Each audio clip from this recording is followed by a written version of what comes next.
does this. He dances back and forth between a kind of rural image now to an urbane image. The city wharf, and then he's going to mention his favorite towns. Boston, Philadelphia, Baltimore, Charleston, New Orleans. Of course, he spent time there, right? San Francisco. The departing ships when the sailors heave at the capstan. Now, this capstan is the only time used in Leaves of Grass, and of course it's that winding thing to bring the rope. It could serve as a symbol as well. Evening, notice the dashes here.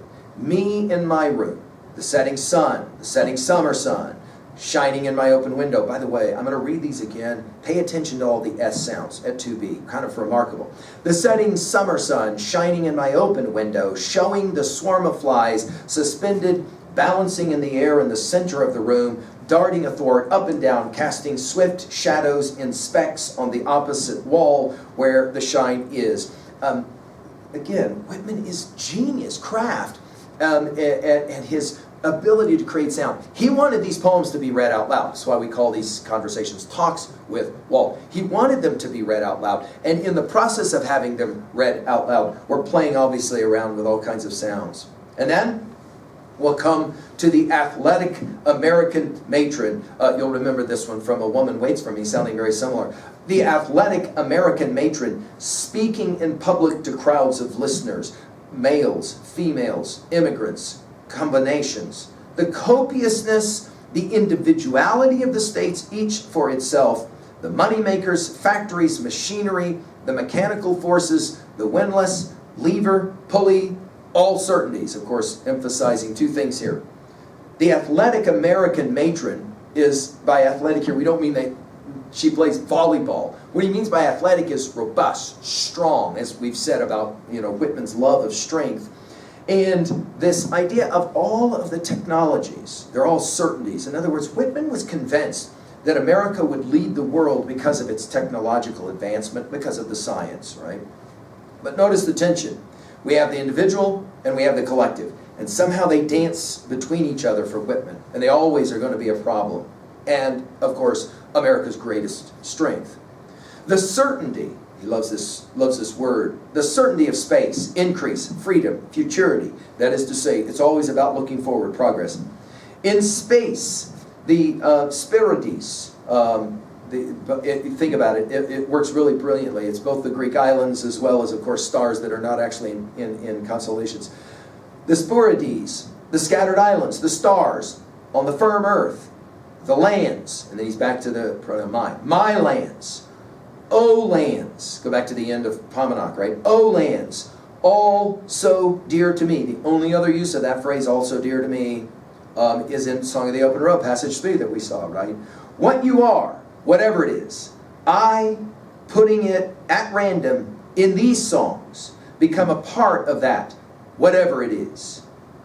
It's an interesting line. In other words, Whitman says, I want my poetry to somehow capture what it is to be America. Southward their eyes screaming with wings slow flapping. We think obviously of our Song of Myself, passage 52, and the barbaric yawp of the hawk. With the myriads of gulls wintering along the coasts of Florida, otherwise there atwixt the banks of the Arkansas. Now we're going to get all these rivers. He loves this, right? The Rio Grande, the Nueces, we're talking now obviously in Texas, right? The Brazos, southwest of Galveston, the Tombigbee, eastern Mississippi, the Red River, the Saskatchewan, or the Osage, with the spring waters laughing and skipping and running, this joy, this optimism is such an important part.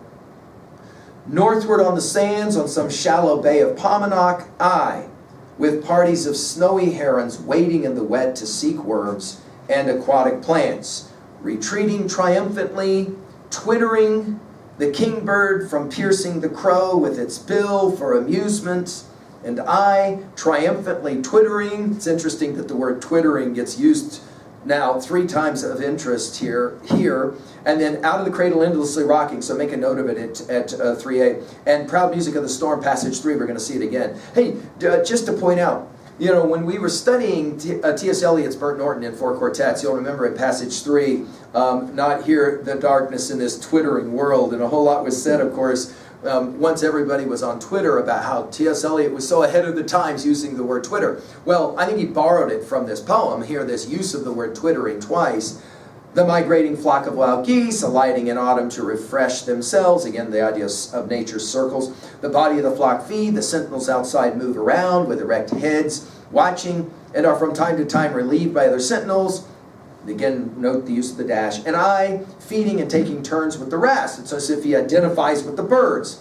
In Canadian forest, again, the spelling of Canada. In Canadian forest, the moose, large as an ox, cornered by hunters, rising desperately on his hind feet and plunging with his 4 feet. We've seen this kind of imagery already, especially in Song of Myself. The hooves as sharp as knives, and I, plunging at the hunters, cornered and desperate. Again, he identifies with the moose.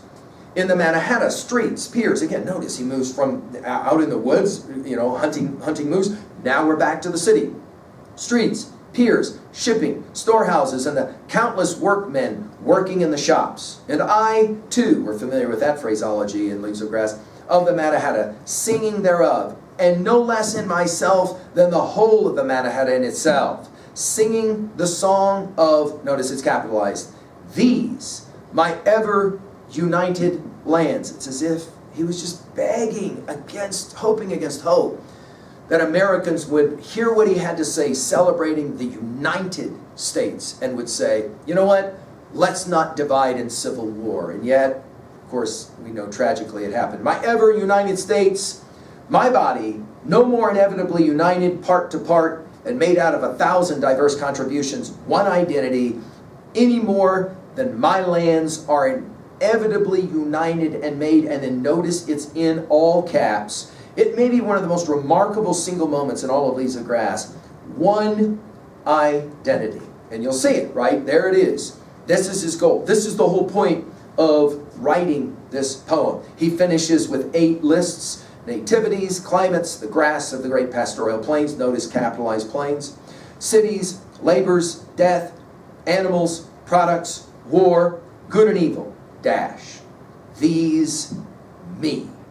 These affording, in all their particulars, the old Feuillage to me and to America. Again, I told you, he doesn't use the word America very often in Leaves of Grass. I hear America singing. Go back to those comments that we made in the inscription section. How can I do less than pass the clue of the union of them to afford the like to you? Now we're going to get 3 rhetorical questions to end. And the first one is, how can I explain to you, as readers, American readers, the clue of the union of one identity? Whoever you are, and you'll remember this from starting from Paumanok with this kind of phraseology of whoever you are. You'll maybe remember this from passage 13 and from 14. The very last lines of 13 from Paumanok say, behold, the body includes and is the meaning, the main concern, and includes and is the soul. Whoever you are, how superb and how divine is your body, or any part of it. And then passage 14 begins, whoever you are, to you endless announcements. And now we come back to this. Whoever you are, how can I but offer you divine leaves? And of course, Leaves of Grass now come to mind. That you also may be eligible as I am. I told you guys, he loves this phraseology of I am, taking us back to the biblical text of Exodus, right? How can I but as here chanting, notice the interesting syntax, invite you for yourself to collect bouquets of the incomparable feuillage of these states. So we end with 3 remarkable rhetorical questions. And the last one will be, how is it possible? But all I can do is chant and invite you yourselves, to collect the bouquets. That is to say, America is a collection of all of these amazing things to the degree that we are incomparable. The exclusivity is remarkable. Of course, this chanting, as I pondered in silence, we're familiar with, and the idea of singing songs and chanting is central to our reading of Leaves of Grass. Well, how are we going to finish our study here? Well, obviously at 2A, America is an incredible bouquet. That's what Whitman wanted us to know. as future readers, obviously his contemporaries, he wanted to, you guys, if you could just understand, we are an amazing amalgamation of individuals in the collective. We've got to find some way to enjoy that dance. Obviously, this kind of reading still resonates for us, especially as Americans, doesn't it? At 2b, well, we mentioned the cataloging, his use of adjectives and verbs and adverbs. I just pointed out again to you the sounds. It's quite a remarkable poem to just read out loud and just hear all of the sounds. At 3a, we mentioned Salut Amon as well as Passage to India, obviously starting from Paumanok, passages 13 and 14. I as well mentioned, I believe, Thoreau's Walt, and it reads well here.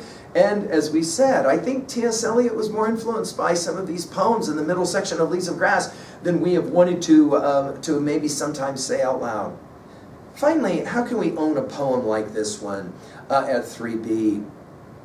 Do you still see America as what he says, one identity? And if not, why not? And do you think that that can be captured? Are we in fact in a time in our nation's history that's not completely dissimilar from the time when Whitman was living, where so many of us recognize the beauty and strength of America is in our ability to respect the individuality as well as the power of the collective in one identity? How about this one? How can you celebrate both, the individual as well as the collective? Go back to our comments on John Stuart Mill's of Liberty and he's playing around with that same kind of tension. Finally, I'll ask you this question. I mean, do you think that America is old, or are we still a relatively young union? Well, we move now from here on to a Song of Joys, and I hope that you are being challenged in any number of ways with this study. Thank you.